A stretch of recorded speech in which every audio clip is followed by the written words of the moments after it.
On today's episode of Locked On Angels, we're recapping the final spring training game. How about Chase Silseth? He looked good. And we're looking back at the offseason moves, and we're going to give our grades on how the Angels did. Hold on to your butts. It's time to get locked on with Mike and John, and this is Locked On Angels. You are Locked On Angels, your daily Los Angeles Angels podcast. Part of the Locked On Podcast Network, your team every day. Thanks for making Locked On Angels your first listen of the day. You can find us anywhere you get your podcasts, including Apple Podcasts, Spotify, and SiriusXM by searching Locked On Angels. And if you'd like to give back to the Super Halo Bros for all the Super Halo content, here's some things that you can do. Leave us a rate and a review on Apple Podcasts. If you're watching on YouTube, hit that thumbs up button. And if you're not subscribed already, please subscribe and become a Locked On Everydayer. And whether you're watching or listening, come over to YouTube, leave a comment. It's one of the best ways to get in touch with us and be a part of the conversation.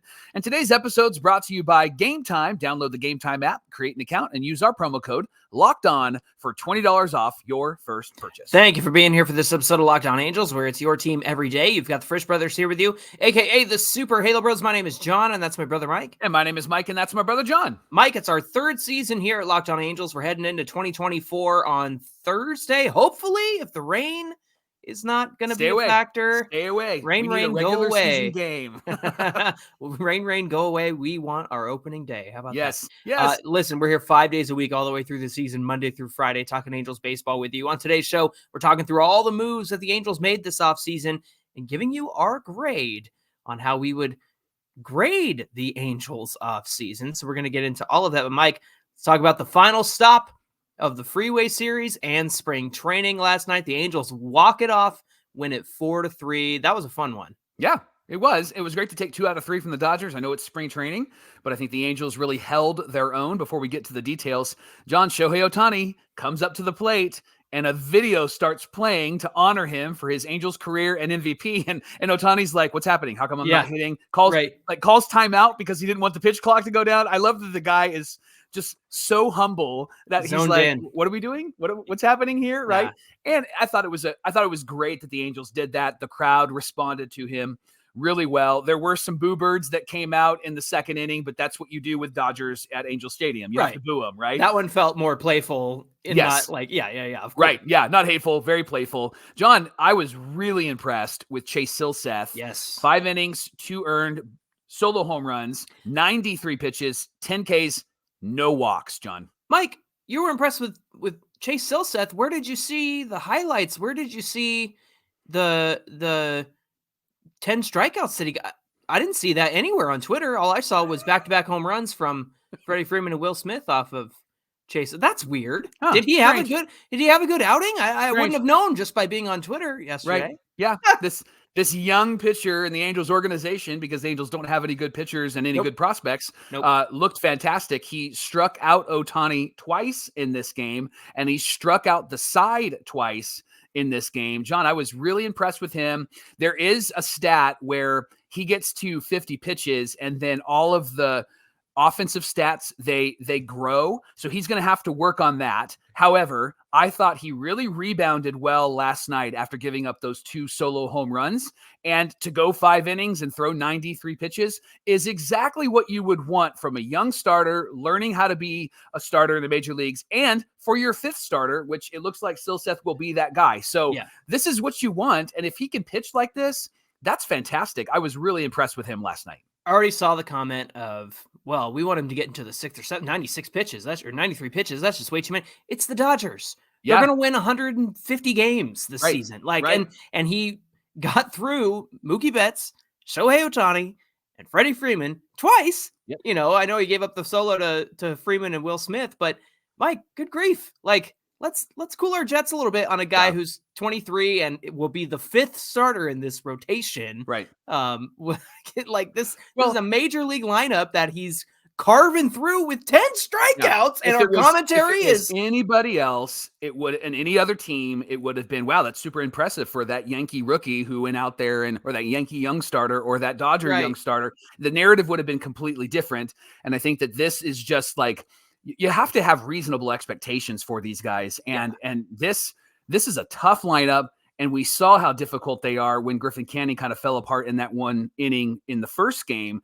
They're a tough lineup, and you're going to throw a lot of pitches against them no matter who you are, Justin Verlander or Chase Silseth. And I thought he handled his his business last night, a lot of first pitch strikes. Yeah. And that I think is key. And John, I'm not upset about 2 solo home runs because he didn't walk anybody. They had to earn those home runs, and the Angels didn't lose the lead because of those 2 solo home runs. So Silseth, the dude looks ready, and I'm really excited about what he can have the potential to do this season. I had this hot take, maybe our first season here on Locked On Angels, and it was, I will take a mistake pitch, a 1 mistake pitch, like Chase Silseth had, where the slider is just hanging out over the plate. Then a guy who walks 5 and has traffic on the bases and does all this stuff. Like, I will take a mistake pitch over all that nonsense, and then that's how they're scoring runs any day of the week. Mike, those are only 2 hits he gave up were just hanging sliders out over the plate, and they happened in the same inning,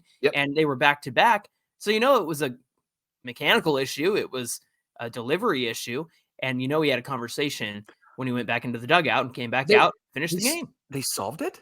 Wait. They solved it. They had a manager and a coach that helped him solve it? That should have been tweeted. Yeah, right? No kidding. Barry Enright, MVP of this game. Yes. Mike Trout took a walk in this one. Mike, he went first to third on a Ward single that he had no business going first to third on. And I felt like it was only Mike Trout who could go first to third on that. He cut the corner of second base super well. He runs the bases like a pro, and it was great because it set up Brandon Drury for double Drury duty in this one. Mike, he had 2 doubles. One was a 2 RBI double that scored Ward and Trout, and then he got tagged out at third for some reason. He ran to third. Maybe he was just like, last game of spring training, I'll give it a shot. Taking that extra bag. I like the aggressiveness, to be honest with you, because if you end up at third, then you're putting the pressure on that pitcher. I get you're in scoring position at second, but I think he saw Ward coming in and thought, I'm going to try to take it because they're not paying attention to me. He just maybe overestimated that he's not Mike Trout and he's Brandon Drury and doesn't have the speed that Trout has, right? He did run on the Mookie Betts throw to home, which I think was the idea there. He's like, it's Mookie. Right? Miguel Sanó, Mike, it was announced yesterday that he made the team. Yep. Of course, we'll get into our spring training hot takes tomorrow, but spoiler alert, that was one of our hot takes. So we're like 1 for 6 so far. That's fantastic. And then because he got announced that he made the team, he had a home run in his first at bat. 109.7 miles per hour off the bat, 427 to left field. That was fantastic. I think that's a good move, Johnny. I know that Adrianza is somebody that people really appreciate and really enjoy, but I really think having Sanó in this lineup and being somebody that could be a potential threat off the bench, I think really helps the Angels at least to start. And then if it doesn't work out, then you can bring up somebody else, right? Like it's not going to be a major issue. But this guy, if he can find some of the magic that he had when he was in the majors recently, like just a couple of years ago, had a 220, 230 batting average with 30 home runs. And I mean, gosh, if he can find some of that magic, that's really important. And it was, I think it might have been Mark Langston on the radio side, but Langston says this is what you need for a successful team. You have your main players, your Trouts and your Ohapis and all of those guys. You have young guys, you have a young pitching staff, but you also need a bit of like, whoa, where'd that guy come from? And that's what the Angels have needed for a long time. You go back to 2002, that's David Eckstein. Yeah. Where did Eckstein come from, right? Nobody knew about Eckstein at all. Yeah. And yet here he comes and ends up being the X factor, literally, for the Angels that season. And I think Sanó is going to be somebody that you go, wow, where did he come from? And maybe at the end of the year, he's got 12 to 15 home runs and he's got 40, 50 RBIs, and he's been a significant player in this lineup off the bench. And the thing about Sanó is you watch his at-bats last night, and they were really good. He had great at-bats, and that's something that you can get from a veteran like him who's been around the block before. Mike, before I get to the pitching side of things, there was Zack Netto hitting a triple with 2 outs. Yep. Man, we talk about how exciting it is for Ron Washington to help Zack Netto's defense. How about his base running this spring? The guy is going to be flying around the bases. I think he'll have a 2020 season. I think he'll have 20 bags, 20 home runs for Zack Netto. And that brought up Jack Lopez, who hit a walk-off single to win the game. So a nice little W there. But there was a great moment in this one. Jared Karros pitched the 7th and the 8th inning for the Dodgers. Now, who's that, you might say? Well, how about the son of Dodger great Eric Karros, who I met at the All-Star game 2 years ago, by the way. We shared an elevator. That was funny. He was broadcasting this game, of course, and they had a camera. I actually switched over to Sportsnet LA, which I didn't know I could get on DirecTV, by the way. Oh, nice. They had a camera on Eric Karros during this inning, and he was watching it like a dad. He had his arms crossed and the furrowed brow, and he's sitting back in his chair and he's talking about his son like a dad. And so it was just a really sweet moment. He stood up and clapped for him when he got the third out. So that was a lot of fun. Unfortunately, Mike, Adam Simber gave up a solo home run to Gavin Lux at 84 miles an hour up in the zone. And we all know that he's not a hard thrower. His stuff is his funky arm delivery, but that was a fastball that was just not located well at all. So Adam, let's not do that. Let's not put 84 mile an hour fastballs up in the zone. 2 Ks and a ground out for Simber. Carlos Estevez came in to finish the ninth. A long fly out to Moniak. That one was a little scary. A pop-up and then a single.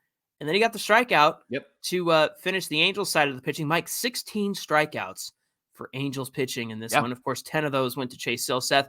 And those 10 that Chase Silseth got were not the Dodgers B team or the C team. It was actual Dodger starting players. Lineup. Yes, this was a competitive lineup other than maybe Chris Taylor. I think Jason Hayward was supposed to be in there or something happened there, but Chris Taylor was in there. And it's Chris Taylor. He's Chris Taylor. He's a great backup. So a nice win in this one. Mike, final thought as we wrap up spring training and make our one last stop on the Freeway series. What do you say? Listen, I know that we have a lot of hope in spring training when it comes to our team. I'm just really excited about these young guys and to see them play the way that they're playing. I love that there isn't a cog in this wheel, like just a blank space, like a hiccup. Yes, thank you. Like it's somebody that gets in the way. There's not a Pujols that's anchoring down first base and is in the way.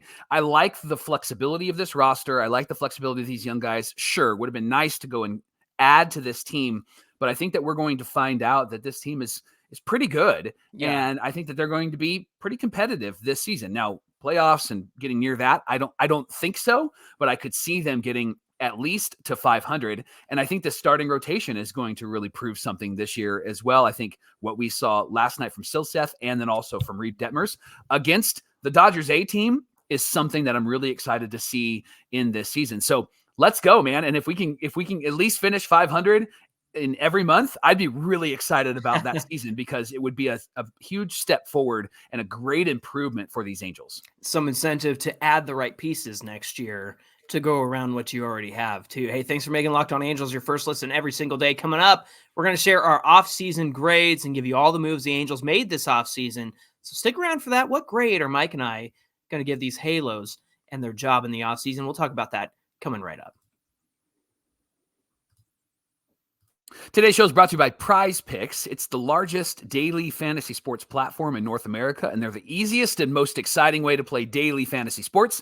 Instead of battling thousands of other players, including pros and sharks, you can play against the numbers. And here's how. You pick between 2 and 6 players and decide if that player will produce more than or less than the projected stat. And if you get it right, you can watch the winnings roll in. And it's right in the middle of tournament season or NBA or fighting for home court in the playoffs. There's no shortage of high stakes in basketball moments right now this year. And with Prize Picks, you can turn your hoops knowledge into serious cash. You can win up to 100 times your money with as little as 4 correct picks. Prize Picks is really simple to play. You can make your picks and submit an entry in less than 60 seconds. And the gameplay is easy. And there's an enormous amount of selection of players and stat types. So check out Prize Picks when you can. And then when you win, you get quick withdrawals like Apple Pay access, gift cards, all that good stuff. It's quick and easy deposit into your account. So download the Prize Pick app today.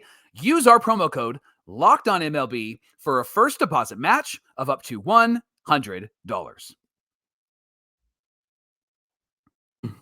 This is the Locked On Podcast Network, where it's your team every single day. Are you watching Fox Sports or ESPN on your TV all day long and you have to turn down the volume with all that shouting? Well, if you want to make the switch to Locked On Sports today, they are here for you. It's a free 24/7 sports streaming channel programmed for you every day to bring you the biggest stories without all the screaming. So Locked On Sports today brings you can't miss analysis, opinions, and news. It's streaming 24/7 on YouTube and on the free Amazon Fire TV Channels app. It's part of the Locked On Podcast Network, where it's your team every day. Before we give our offseason grades, let's talk about the moves that the Angels made this offseason. What moves did Perry Minasian make. And let's start with the major league deals. There were 8 major league deals. Adam Kolarek was the first. He signed a 1-year, $900,000 deal, and that would be on the low end for a baseball player, but on a high end for John and I, which is a really nice deal, right? We're renegotiating our locked on contract. Right. Was he the first, John? He was the first signing, wasn't he? These are in order, Mike. Yeah. So okay, there were minor league deals interspersed with that, but yes, that was the first major league deal. So these are in order. Yeah. And then Luis Garcia came back 1 year, $4 to $5 million for this season. Adam Simber, John Frisch's favorite, he is signed a 1 year, $1.65 million. He was hurt last year. And I think that what we're going to get from him this year is maybe the Adam Simber that he was a couple of years ago, which is really good news. Zach Plesac was signed to a $1 million deal. He's in the minor leagues right now, but he is somebody that stretches out this starting rotation. He's got options too. So they were able to put him in the minors, and then they'll be able to call him up if they need him this season. And if he can figure it out, it would be great to see that Zach Plesac of old, because if we need to use him and he's that good, it would be a great benefit to this team. I do like having a major league guy that we can call up, Johnny, and not somebody that is kind of unproven in case there's an injury or we need to replace somebody. At the very least, he's going to eat innings for you. And so if you just need a body to start a game for you, that's what Adam Simber is going to be there. Yeah, we haven't seen Zach Plesac. We got Adam Simber on the brain. Yes. We haven't seen Robert Stevenson yet because he's been hurt. He's been doing some long toss. And so they're not expecting him to be ready, obviously, by Thursday, but I think that we'll probably more than likely see him maybe in May. 3 years, $33 million, came off a really great year, was with the Pirates, and then he went to the Tampa Bay Rays and figured it out. They figured out a lot of his pitches and how he's going to throw those things and when he should throw it. And so I think that somebody like Barry Enright is going to be a great benefit to Robert Stevenson. And then Johnny, your boy, Matt Moore. Didn't get offended that they released him last year. He signed a 1 year, $9 million deal, which just business, baby. Right. I was glad to see him come back. Aaron Hicks, 1 year, $740,000. It's the league minimum. And he might be somebody that we really count on this year. And he had a great spring. And then Jose Cisnero, 1 year, $1.75 million deal. So those are the 8 major league deals that the Angels signed this offseason. What about the minor league deals, Johnny? Yeah, before I jump into that, if you're wondering why Aaron Hicks is getting paid so cheaply, it's because the Yankees are covering the remainder of his big contract that he signed with them years ago. And so the Angels only have to pay the league minimum to have him on their team. Mike, minor league deals. There were 14 minor league deals. You can see how much longer the list is if you're watching on TV or on YouTube. But Charles LeBlanc was the first minor league deal that they signed. Mike, they got Jose Marte back, which was great to see, and certainly looked much more improved than what we had seen previously. That's somebody whose fastball I really appreciate, and the fact that he was locating it better this spring is a big deal. Mike, some outfield depth in Willie Calhoun, who, was a former Texas Ranger, who's with the Yankees a little bit last year. He's going to be some depth for us in AAA. Tyron Guerrero is also a minor league deal. Jake Marisnik accepted his assignment, and he'll be in the minor leagues for the Angels, likely in AAA, obviously. Had a great spring. We were talking about how many stolen bases the Angels had, and then we had to go, well, wait a minute. Yeah. How many stolen bases were by guys who were going to be on the major league club? And so fortunately there were a lot, but Jake Marisnik accounted for like half of them. Yeah. Now that's an exaggeration, but he really made an impression in spring. I'm actually really glad that he's going to stick around.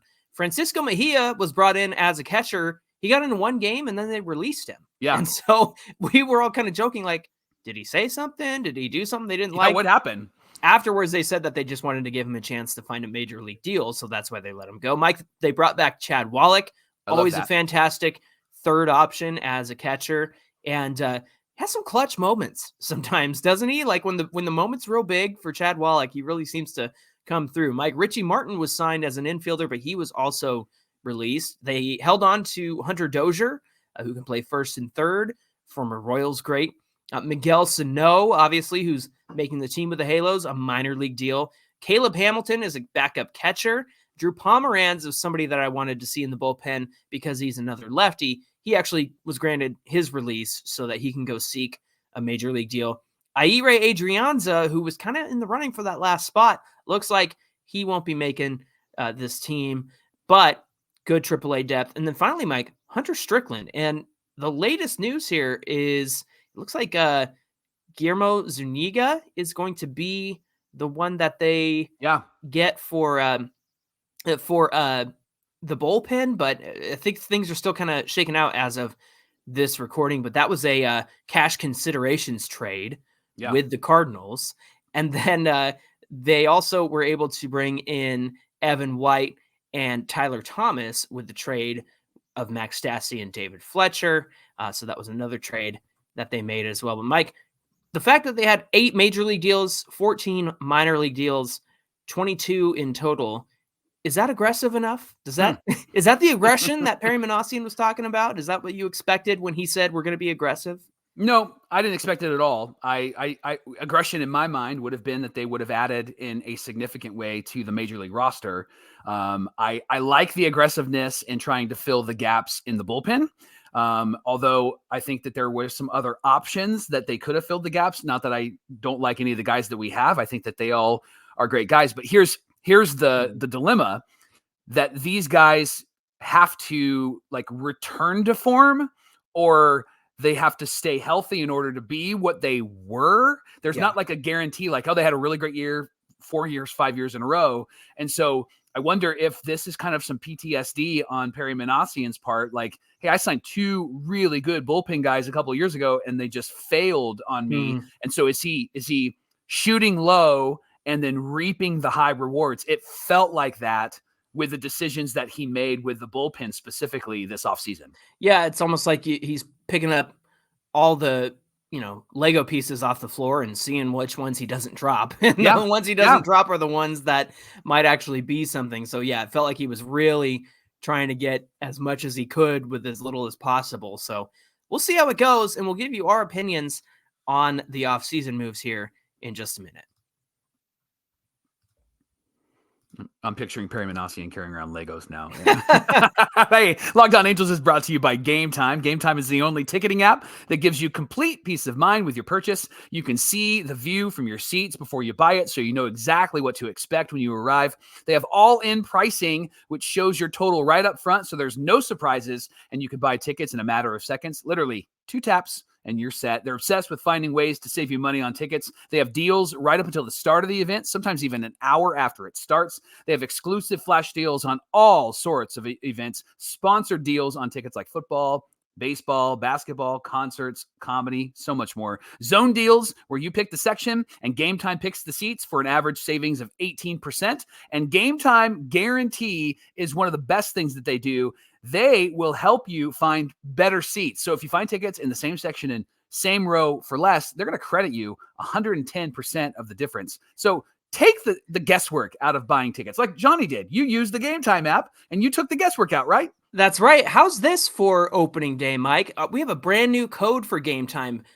First pitch will get you $20 off a minimum $150 purchase. So if you buy tickets for the whole gang, you can get $20 off that whole purchase with our code First Pitch. How about that? Love that. And if you're going to buy tickets this season, always use our promo code Locked On for $20 off your first purchase. So create an account right now, download the Game Time app, last minute tickets, lowest prices, guaranteed.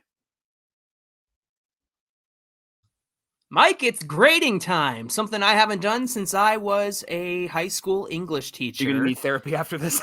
Yeah, no kidding. I don't want to be a teacher again. I don't have my red pen. I don't have my grade book. I don't have nothing. But what I do have here are my notes for this offseason and what the Angels did this offseason. Mike, Let's talk about some of the things that we liked about this offseason. Why don't you get into that? Yeah, Matt Moore, that signing was a must. I really am glad that they brought him back. It feels like a no-brainer bringing this really good lefty into the bullpen. His track record with the Rangers and with the Angels in 22 and 23 is probably one of the only guys that he brought in outside of Robert Stevenson that has a good track record and can help make this bullpen pretty sustainable, right? That's the thing is he's had success out of the bullpen for the Rangers and then us last year. So that's 2 years in a row where, okay, Matt Moore is a good reliever. Yep. And certainly worth bringing back. Yeah. And then there's Adam Simber.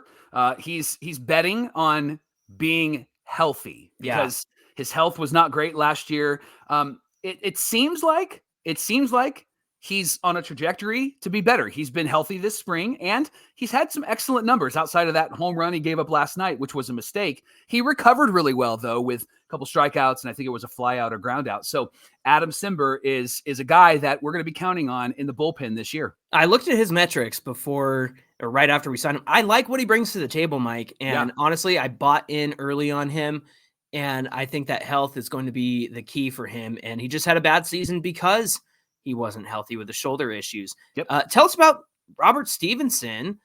Those fundamental changes to his mechanics last year, I think, are going to be all the difference because when he went from the Pirates to the Rays, that's when he really took off, right? Right. And he's going to be somebody that when he's healthy, John, he's only going to help stretch this bullpen out. And that, I mean, I've been impressed with how the bullpen has handled itself so far in the spring. And the biggest thing that has impressed me is their lack of walks. They're not giving free passes. And so I think that's a big indication as to what Barry Enright has already been able to implement in the hearts and minds of these players, right? Yeah. And having Robert Stevenson healthy, I think is going to be a really good thing for this team. And it was a good move. And also a good move, Johnny, Miguel Sanó.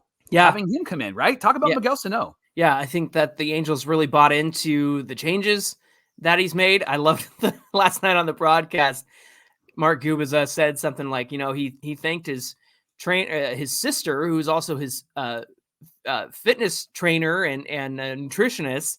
And Gooby said something along the lines of, man, he really worked his butt off this offseason and or not this offseason, but he worked his butt off to get in shape. And Wayne Randazzo says he literally worked his butt off to get, because 52 pounds or 56 pounds, man, is huge. And what I like about this move, Mike, it's low risk, high reward. And I think that we're going to see the rewards there. So how about, can I get into what we didn't like about this offseason? So my mantra all offseason was roll the dice in the short term and invest in the long term. And what I meant by that is, add some pieces now that are going to help you, but also it doesn't mean that you might have success this year, but get those pieces that are going to help you now, but then also get those pieces you can have around for the long term. Maybe a starting pitcher, perhaps. And Mike, the problem I have with this offseason is that Stevenson, the reliever, is the only one who signed a long-term deal. 3 years, $33 million. Perhaps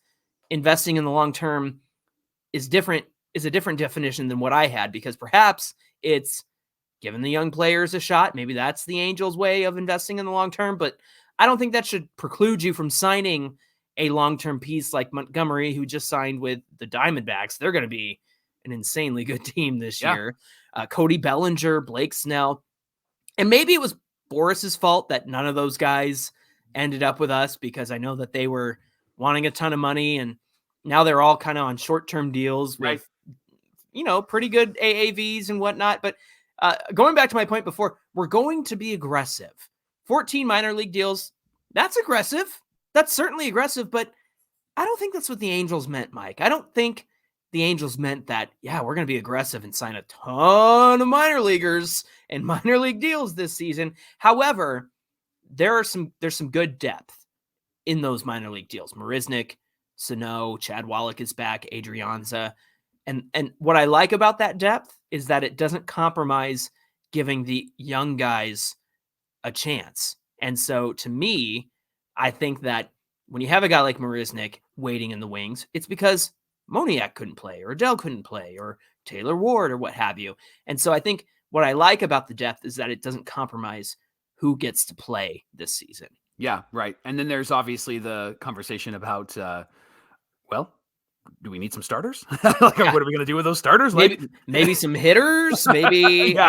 It was interesting that there was a lot of really good guys out there that the Angels had the potential to at least start a conversation with. Yamamoto, Snell, Montgomery, Nola, Lugo, Flaherty, Sonny Gray, Eduardo Rodriguez, Stroman, Waka.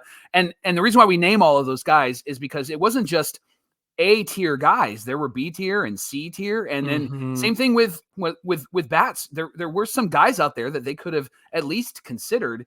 We needed maybe a lefty power bat, right? But we didn't get that, and so it sounds like they're just going to rely, at least in the infield, on Netto and Rengifo, and they're going to have Sanó in that mix. And so there's a lot of questions, and I think a lot of concerns about where this team offensively is going to be this season. I think what we've seen with the Dodgers series is probably what the Angels will be like, is we'll have either a really good pitching performance and the offense gets just enough, or a pitcher falls apart and then we aren't able to really come back. We lose 5-3, right? Absolutely. Are you ready for my grade? Can I give you my grade? Give me your grade. I'm giving them a D+, Mike. Okay. Does that sound reasonable? Well, I'll tell you, I have a different grade, but explain to me why you say D+. Okay. I was going to be a bit more harsh and give them less than a D+, but like I said before, the depth doesn't compromise giving the young players a chance, which honestly, that's what I want. I want the young guys to get a chance. They found diamonds in the rough in Sanó and Hunter Strickland and Jake Marisnick. The problem I have is that they passed on talent that you could add now and then add more next season. I mean, if you add Snell now and Burns next year, it's a pretty good rotation, Mike, but that's something they didn't do. I give them a props for addressing the bullpen, but they didn't address the rotation. And so the Angels are really banking on Barry Enright to get the most out of these guys, and they better be right about that. The other thing I have to say is Hicks does not replace Ohtani, and the Angels are banking on the production of Ohtani coming from healthy seasons of Rendon, healthy seasons of Trout. Miguel Sanó was a big risk, and it seems like that'll pay off somewhat, but they're banking on a lot. And they're asking a lot of guys that haven't been able to do it the last few years or have yet to do it. And I think that's great, but I still don't think that stops you from adding an impact bat. So to sum up my grade, I think they enhanced the bullpen. They missed opportunities to help the rotation in the lineup. The depth is good, especially the major league quality talent that's waiting in the wings. Their diamonds in the rough are good. So all in all, I give it a D+. What say you? I'm going to say C- because we didn't include the one thing that has really upgraded this team, and that is Ron Washington and this coaching staff. So I'm with you with the D+, maybe even just a standard D. Like player-wise, yes. I say C- because I'm going to include Wash and Enright and that whole team, because he is on the transaction log as the coach as on Spot Track. Right? Yeah, I think that's going to help. And one of the reasons why, maybe perhaps because Perry's hands were tied with the budget, I think that maybe one of the reasons why he's a little bit more excited is that these young guys will develop under a really great manager and under a really great coaching staff, right? Hey, we want to thank you for making Locked On Angels your first listen every single day. Every dayers, Locked On has launched the first ever national 24/7 sports streaming channel on YouTube. It's also available on Amazon Fire TV and the free Fire TV channels app. Locked On Sports Today is here for you 24/7, covering the top stories of the day with the local experts of Locked On, plus our national shows covering every league. Find Locked On Sports Today now available on the free Fire TV channels app. If you want to connect with us on social media, you can do so at Locked On Angels on Twitter and at Super Halo Bros on Twitter and Instagram. Mike, what do we have on deck for Thursday's show? So our spring training hot takes. How did we do? Which were hot? Which we're not. We're going to talk about that, and we're going to preview the Orioles series because the regular season is here. Woo! I'm really looking forward to breaking down the Orioles series, the Baltimore Orioles series, if you will. So we're getting into that tomorrow. Until then, my name is John, and that's my brother Mike. My name is Mike, and that's my brother John. Thanks for being here, everybody, and we'll see you back here on Thursday. Thursday. You know, the code, food,